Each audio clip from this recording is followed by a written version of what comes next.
క్రీస్తునాథుని యందు ప్రియ సహోదరి సహోదరులారా, ఈరోజు మనము పెంతుకోస్తు మహోత్సవాన్ని కొనియాడుతూ ఉన్నాం.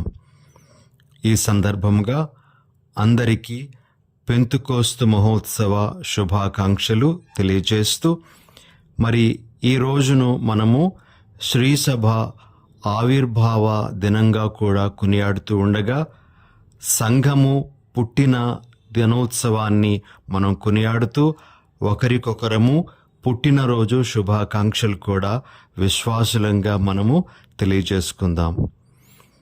ఈ రోజున ప్రియ సహోదరి సహోదరులారా, మన శ్రీసభ మన ముందు ఉంచుతున్నటువంటి పఠనాలను ఆధారంగా చేసుకొని మనము కొన్ని సందేశాలను స్వీకరించడానికి ప్రయత్నం చేద్దాం.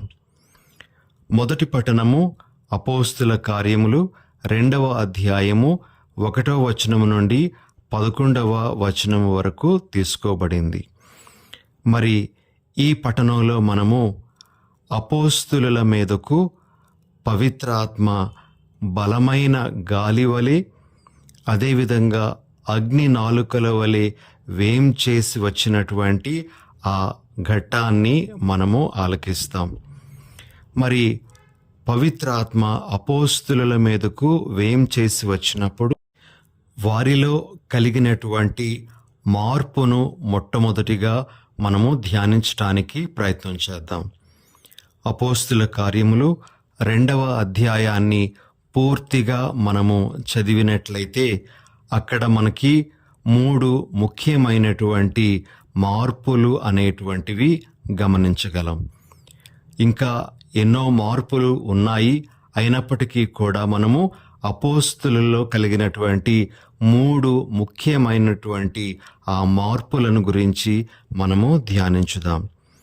మొదటిగా, పవిత్రాత్మను పొందినటువంటి అపోస్తులు అన్య భాషలలో మాట్లాడసాగిరి అని మనము అపోస్తుల కార్యములు 2వ అధ్యాయము 4వ వచనంలో వింటాం. ప్రియ సహోదరి సహోదరులారా, అన్య భాషలలో మాట్లాడడం అనేటువంటిది అపోస్తులు ఇతరులను ఆశ్చర్యపరచడం కోసం కాదు, లేదా వారి యొక్క గొప్పదనాన్ని చాటుకోవడం కోసం కాదు. ప్రభువు పరిశుద్ధాత్మ వారికి అన్య భాషలలో మాట్లాడే వరాన్ని ఎందుకు ఇచ్చారు అని మనం ధ్యానిస్తే మనకు 2 ముఖ్యమైనటువంటి విషయాలు అర్థమవుతాయి. మొట్టమొదటిది ఏమిటి అంటే, దేవుని రక్షణ సందేశం అందరికీ అందించబడాలి. ప్రజలు ఏ జాతి వారైనా, ఏ ప్రాంతము వారైనా వారు దేవుని రక్షణ సందేశాన్ని తెలుసుకోవాలి. ఈ ఉద్దేశం కొరకై వారికి అన్య భాషలలో మాట్లాడే వరము ఆ సమయంలో అనుగ్రహించబడింది. మనము పఠనంలో ఆలకిస్తాం. అపోస్తుల కార్యములు 2వ అధ్యాయము 9-10 వచనాలలో, పార్తియా, మాదియా, ఏలాము, మెసపటోమియా, యోదయ, కపదోకియా, పొంతు, ఆసియావాసులు, ఫ్రిగియా, పంపీలియా, ఐగుప్తు, సిరేను దగ్గర లిబియా ప్రాంతముల నుండి వచ్చిన మనము, రోము నుండి వచ్చిన సందర్శకులు అని చాలా మంది గురించి అక్కడ చెప్పబడింది. అయితే అందరికీ రక్షణ సందేశం వినిపించబడాలి. అందుకే మనము పట్టణంలో ఈ విధంగా కూడా వింటాం. అపోస్తుల కార్యములు 2వ అధ్యాయము 8వ వచనంలో, వీరు మాట్లాడునది మనమందరము మన స్వంత భాషలో వినుచున్నామే అని. ప్రియులకు సహోదరి సహోదరులారా, పవిత్రాత్మ అపోస్తులకు ఆ సమయంలో అన్య భాషలలో మాట్లాడే వరాన్ని ఇవ్వడానికి గల ముఖ్య ఉద్దేశం ఏమిటి అంటే, రక్షణ సందేశం అందరికీ కూడా తెలియజేయబడాలి. అందరూ కూడా రక్షణ సందేశాన్ని వినాలి అనే ఉద్దేశంతోనే ఆ యొక్క ప్రత్యేక వరము వారికి ఇవ్వబడింది అని మనము గుర్తించాలి. ఇక 2వ ముఖ్యమైనటువంటి ఉద్దేశం ఏమిటి అంటే, అన్య భాషలలో మాట్లాడే ఆ వరము అపోస్తులులకు పవిత్రాత్మ అనుగ్రహించడానికి గల కారణము అందరినీ ఐక్యపరచటానికి, ప్రజలను ఇంకా వేరువేరుగా చూడడానికి కాదు గాని అందరినీ ఒకే దేవుని బిడ్డలుగా పరిగణించటానికి, అందరినీ ఐక్యపరచటానికి ఈ అన్య భాషలలో మాట్లాడే వరము వారికి అనుగ్రహించబడింది అని మనం గుర్తించగలగాలి. కాబట్టి ఈ రెండు ముఖ్యమైనటువంటి విషయాలు మనకు ఈ మొదటి పట్టణాన్ని ధ్యానిస్తూ ఉండేటప్పుడు బోధపడతాయి. ప్రియా సహోదరి సహోదరులారా, దేవుని రక్షణ సందేశము అందరికీ, ప్రపంచంలో ఉండేటువంటి అన్ని జాతుల వారికి అందించబడాలి. రెండవది, అందరూ ఐక్యపరచబడాలి. బాబేలు గోపుర నిర్మాణంలో విడిపోయినటువంటి వారందరూ కూడా మళ్ళా కలవాలి, మళ్ళా అందరూ కూడా ఐక్యంగా జీవించాలి అనేటువంటి ఉద్దేశం కొరకు ఈ ప్రత్యేక వరము వారికి అనుగ్రహించబడింది అని మనం గ్రహించాలి. ఇక రెండవ విషయం, అపోస్తులు పొందినటువంటి మార్పు, పవిత్రాత్మను పొందిన తరువాత. అదేమిటి అంటే ప్రియా సహోదరి సహోదరులారా, అపోస్తులు యేసు ఎవరో ఒక నిజమైనటువంటి అవగాహనకు రాగలిగారు. యేసు ప్రభు ఎవరో వారు సరిగా అర్థం చేసుకోగలిగారు పవిత్రాత్మను పొందిన తరువాత. అందుకే మనము అపోస్తుల కార్యములు 2వ అధ్యాయము 36వ వచనంలో పేతురు గారి యొక్క మాటలు ఈ విధంగా వింటాం. మీరు సిలువపై చంపిన ఈ యేసునే దేవుడు ప్రభువుగాను క్రీస్తుగాను నియమించెను అని యేసు ప్రభు గురించినటువంటి విషయాన్ని ధైర్యంగా పేతురు గారు అపోస్తులందరి తరపున చెప్పడం మనం అక్కడ వింటాం. పవిత్రాత్మను పొందిన తరువాత అపోస్తులలో వచ్చినటువంటి గొప్పదైనటువంటి మార్పు ఏమిటి అంటే, అంతవరకు యేసు అంటే సరి అయిన అవగాహన లేనటువంటి వారు ఇప్పుడు పూర్తి అవగాహనలోనికి రాగలిగారు. ఆ యేసు నిజంగా మెస్సయ్యా అని కూడా వారు ప్రకటింపగలిగారు. ఇది పవిత్రాత్మ వారిలో తీసుకొని వచ్చినటువంటి గొప్పదైనటువంటి మార్పు అని మనము ఈరోజు గ్రహించాలి ప్రియమైనటువంటి సహోదరి సహోదరులారా. ఇక మూడవ మార్పు, అపోస్తులలో పవిత్రాత్మ తీసుకొని వచ్చినటువంటిది ఏమిటి అంటే, వారు హృదయ పరివర్తన గురించి, బాప్తిస్మము గురించి బోధించారు అని అపోస్తుల కార్యములు 2వ అధ్యాయము 38వ వచనంలో మనం వింటాం. వారు అపోస్తులు తమ బోధనల ద్వారా ఇతరులను రక్షణలోనికి తీసుకొని రాగలిగారు. మనము ఈ పెంతెకోస్తు ఘట్టాన్ని చదివేటప్పుడు చివరిలో వింటాము, సుమారు 3,000 మంది ఆ రోజు విశ్వాసులు అయినట్లుగా. పవిత్రాత్మను పొందినటువంటి అపోస్తులలో వచ్చినటువంటి గొప్ప మార్పు ఏమిటి అంటే, ఇతరులను రక్షణలోనికి తీసుకొని రావడం. వారు హృదయ పరివర్తన గురించి, పశ్చాత్తాపము గురించి బోధిస్తూ యేసునందు జ్ఞానస్నానం పొంది రక్షణ పొందాలి అనేటువంటి విషయాన్ని ఇతరులకు తెలియజేస్తూ వారిని రక్షణలోనికి తీసుకుని వచ్చారు. ఇది అపోస్తులలో పవిత్రాత్మ చేసినటువంటి ఇంకొక గొప్ప కార్యంగా మనము ఈరోజు గ్రహించగలం. కాబట్టి పెంతెకోస్తు పండుగ నాడు పవిత్రాత్మ అపోస్తులకు చేసినటువంటి ఈ 3 ముఖ్యమైనటువంటి కార్యములు, తద్వారా అపోస్తుల్లో కలిగినటువంటి మార్పులను ఈ విధంగా మనము గమనించగలం. ఇక రెండవ పట్టణాన్ని మనము ధ్యానిస్తే, పౌలు గారు కొరింథీయులకు రాసినటువంటి మొదటి లేఖ 12వ అధ్యాయము 3 నుండి 7 మరియు 12, 13 వచనాల నుండి రెండవ పట్టణం అనేటువంటిది స్వీకరించబడింది. ఈ వాక్య భాగంలో మనము ఒక ముఖ్యమైనటువంటి విషయాన్ని ఆలకిస్తాం.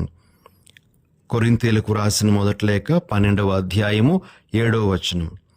అందరి మేలు కొరకై ఒక్కొక్కనికి ఆత్మ ప్రత్యక్షత అనుగ్రహింపబడింది అని. ప్రిలగు సహోదరి సహోదరులారా, పరిశుద్ధాత్మను పొందేటువంటి వారందరూ ఏదో ఒక వరాన్ని కలిగే ఉంటారు. కొన్ని వరాలు ప్రత్యక్షంగా అందరికీ కనబడే విధంగా ఉండవచ్చు, మరికొన్ని వరాలు అంతర్లీనంగా ఎవరికీ కనబడని రీతిలో ఉండవచ్చు. అయితే పవిత్రాత్మను పొందినటువంటి ప్రతి ఒక్కరిలో కూడా ఏదో ఒక వరం అనేటువంటిది ఉంటూనే ఉంటుంది. అయితే పవిత్రాత్మను పొందినటువంటి వారు తాము పొందినటువంటి వరాలన్నీ కూడా తమ యొక్క గొప్పదనం కొరకు కాదు గాని ఇతరుల శ్రేయస్సు కొరకు అనే విషయాన్ని గుర్తించాలి. ప్రియులగు సహోదరి సహోదరులారా, పౌలు గారు కొరింథీయులకు రాసినటువంటి మొదటి లేఖ 12వ అధ్యాయంలో అనేకమైనటువంటి వరముల గురించి ఆయన మాట్లాడతారు. వివేకపూర్వకమగు వాక్కు, విజ్ఞానపూర్వకమగు వాక్కు, విశ్వాసము, స్వస్థపరచు శక్తి, అద్భుతములు చేయు వరము, ప్రవచన వరము, ఆత్మలను వివరించు వరము, వివిధ భాషలలో మాట్లాడే వరము, ఆ భాషల అర్థమును వివరించే వరం, ఇలా రకరకాలైనటువంటి వరాల గురించి పౌలు గారు అక్కడ మాట్లాడుతూ ఉన్నారు. అయితే ప్రియ సహోదరి సహోదరులారా, ఇందాకలు చెప్పుకున్నట్లుగానే మనం పొందినటువంటి వరాలు మనము అతిశయించడానికి కాదు, లేదా మనము ఏదైనా ఒక వరము కావాలి అంటే మనకు మనంగా పొందేది కూడా కాదు ఈ పవిత్రాత్మ వరం. ఎందుకు అంటే మనము వాక్యంలో వింటాము, ఆత్మ తన ఇష్టమును అనుసరించి ఒక్కొక్కరికి ఒక్కొక్క వరాన్ని అనుగ్రహించడం జరుగుతూ ఉంది అని. నేను ఒకసారి ఒక విచారణలో పనిచేసేటప్పుడు ఒక యువకుడు నా దగ్గరకు వచ్చి ఈ విధంగా అడగడం జరిగింది. ఫాదర్ గారండి, పోటా నుంచి వచ్చినటువంటి ఫాదర్లు కానీ, లేకపోతే ముత్తంగి నుంచి వచ్చే ఫాదర్లు కానీ కొన్ని స్వస్థతలు చేస్తూ ఉంటారు కదా, మరి మీరెందుకు చేయలేకపోతూ ఉన్నారు? మీరెందుకు స్వస్థపరచలేకపోతూ ఉన్నారు? మీకు ఆ శక్తి ఎందుకు లేదు అని ప్రశ్నించడం జరిగింది. ప్రియ సహోదరి సహోదరులారా, దానికి నేను చెప్పినటువంటి సమాధానం ఏమిటి అంటే, ఆత్మ వరం, స్వస్థపరచే వరం ఒకరు కోరుకుంటే వచ్చేది కాదు. అది ఆత్మ ఎవరికి తాను ఇవ్వాలనుకుంటారో వారికి ఇస్తారు. వారి ద్వారానే తన కార్యాన్ని నెరవేర్చుకుంటారు. కాబట్టి మనము ఆ ప్రత్యేక వరం నాకు లేదు అని మనము బాధపడాల్సినటువంటి అవసరం లేదు. ఎవరిని ఏ విధంగా ఆత్మ ఉపయోగించుకోవాలి, వినియోగించుకోవాలి అని కోరుకుంటారో ఆ విధంగా పరిశుద్ధాత్మ మనలను వినియోగించుకుంటారు. నాకు ఈ వరం లేదు అని మనము బాధపడాల్సినటువంటి అవసరం లేదు. మన ద్వారా ఏ కార్యము ఆయన జరిగించాలనుకుంటారో ఆ కార్యాన్ని జరిగిస్తారు. మనము చేయాల్సిందల్లా ఆత్మశక్తి కొరకు ప్రార్థన చేయడం, ఆత్మను మనలో నిలుపుకోవడం, ఇదే మనం చేయాలి అని నేను చెప్పడం జరిగింది. ప్రియ సహోదరి సహోదరులారా, మరి మనము గ్రహించాల్సినటువంటి విషయం ఏమిటి అంటే, దేవుని కృప వలన పొందేటువంటి ఇలాంటి వరాలు మనము ఇతరుల శ్రేయస్సు కొరకై ఉపయోగించాలే గాని అవి మనము అతిశయించడానికి కాదు, లేదా మనమేదో గొప్ప పేరును సంపాదించుకోవడానికి కాదు అని మనం గుర్తించాలి. ఇది రెండవ ముఖ్యమైనటువంటి విషయంగా ఈనాటి రెండవ పఠనం నుండి మనం స్వీకరించాలి. ఇక ఈనాటి సువార్త పఠనము యోహాను సువార్త 20వ అధ్యాయము 19 నుండి 23 వరకు ఉన్న వచనాల నుండి గ్రహింపబడింది. ఈ సువార్త పఠనంలో మనము పునరుత్థానుడైనటువంటి యేసు ప్రభు తన శిష్యుల దగ్గరకు వచ్చి వారి మీద శ్వాస ఊది పవిత్రాత్మను పొందండి అని చెప్పిన తరువాత, మీరు ఎవరి పాపములనైతే క్షమిస్తారో వారి పాపములు క్షమించబడతాయి అనేటువంటి విషయాలను చెప్పడం మనం ఈనాటి సువార్తలో వింటాం. ప్రియమైన సహోదరి సహోదరులారా, యేసు ప్రభు తన యొక్క పరిచర్యను తన శిష్యులకు ఇక్కడ అప్పగిస్తున్నట్లుగా మనము మొదట గ్రహించాలి. తన పరిచర్య పాప క్షమాపణ. ఆ పాప క్షమాపణ అనేటువంటి పరిచర్యను ఇప్పుడు ఆయన తన శిష్యులకు, వారి తర్వాత వచ్చేటువంటి వారి వారసులకు ఆయన ఈ మాటల ద్వారా అందిస్తూ ఉన్నారు. యేసు ప్రభు ఒకానొక సందర్భంలో చెప్పడం జరిగింది, నేను వెళ్ళుట శ్రేయస్కరము, నేను వెళ్ళినచో మీరు నేను చేసిన కార్యములు అంతకంటే గొప్ప కార్యములు చేస్తారు అని. ప్రియమైన సహోదరి సహోదరులారా, యేసు ప్రభు చేసినటువంటి కార్యము పాప క్షమాపణ అందించడం, వారిని మరలా దేవుని యొక్క బిడ్డలుగా నిలబెట్టడం. ఇది యేసు ప్రభు యొక్క పరిచర్య. అదే పరిచర్య కొనసాగింపు అపోస్తుల ద్వారా జరగాలి అని ప్రభు కోరుకుంటూ ఈ అధికారాన్ని ఇచ్చినట్లుగా మనం గ్రహించాలి. అయితే ఈ పాప క్షమాపణ అధికారం అనేటువంటిది ఒక గురువులకు మాత్రమే కాకుండా ఆత్మను పొందినటువంటి ప్రతి వ్యక్తికి కూడా దేవుడు ఇస్తూ ఉన్నారు అనే విషయాన్ని గ్రహించాలి. ఎవరెవరైతే నేను పరిశుద్ధ ఆత్మను పొంది ఉన్నాను అని అనుకుంటారో వారందరిలో కూడా మెదలాల్సినటువంటి భావం ఏమిటి అంటే, ఇతరులను నేను క్షమించాలి. ఇతరులు చేసినటువంటి తప్పిదము ఎంత ఘోరమైన తప్పిదమైనా, ఇతరులు అకారణంగా నన్ను హింసించిన, నాకు ద్రోహం చేసిన, నేను వారిని క్షమించాలి అనేటువంటి భావము వారిలో ఉండాలి. ఆత్మను పొందేటువంటి వారిలో ప్రస్ఫుటంగా కనిపించాల్సినటువంటి లక్షణంగా ప్రభువు ఈ విషయాన్ని బోధిస్తూ ఉన్నట్లుగా ఈనాటి సువార్త పఠనం ద్వారా మనము గ్రహించాలి.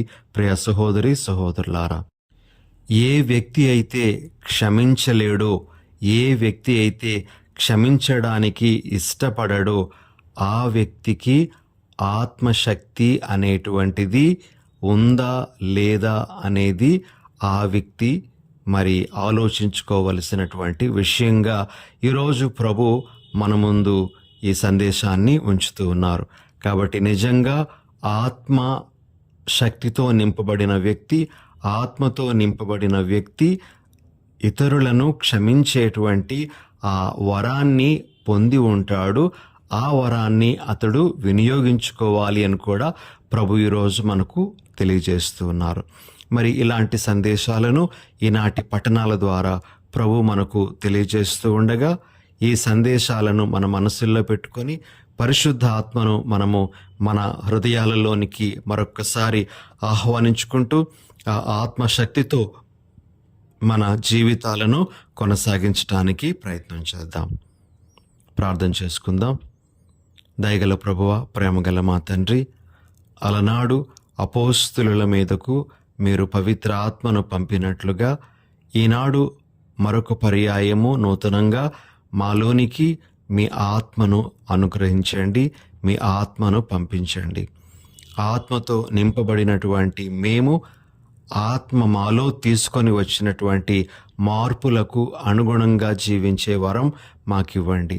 మరి ముఖ్యంగా ఇతరులను క్షమించేటువంటి ఆ వరము, ఇతరులను రక్షణలోనికి తీసుకొని రాగలిగేటువంటి వరము మాకు దయచేయమని, మాకు ఇవ్వబడినటువంటి వరములు అందరి శ్రేయస్సు కొరకు వినియోగించుకునేటువంటి మంచి మనస్సును కూడా ప్రసాదించమని మా ప్రభువైన యేసు నామమున అడిగి వేడుచున్నాం పరమ తండ్రి. ఆమెన్.